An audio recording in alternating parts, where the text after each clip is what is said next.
అనేది ఈ సంవత్సరానికి 12,000 రూపాయలు ఇవ్వాలనే సంకల్పంతో ప్రభుత్వం కొత్తగా ఏర్పాటు చేసింది స్కీము. నిరుపేదల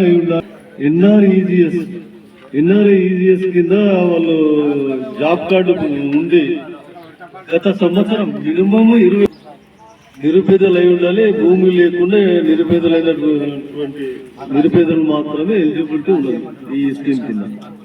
అది కూడా కొంతమంది లిస్టు తయారైంది, ఆ లిస్టు చదువుతాడు. అది కాకుండా ఉమ్మడి నరసింహులు, సాయన్న, సాయమ్మ, చిన్నమ్మ, కూలీ పని చేసిన వాళ్ళకి మాత్రమే ఈ స్కీమ్ వర్తిస్తుంది. ఎన్ఆర్ఈజిఎస్ లో మెంబర్షిప్ లేని వాళ్ళు ఈ పథకం అనేది వర్తించారు. అది కూడా లాస్ట్ ఇయర్ ఏంటంటే కనీసం 20 రోజులు పనిచేసి ఉండాలి. ఎక్కువ ఎన్ని రోజులు చేసినా నో ప్రాబ్లం, కానీ మినిమం 20 days అన్న వర్క్ చేసి ఉండాలి.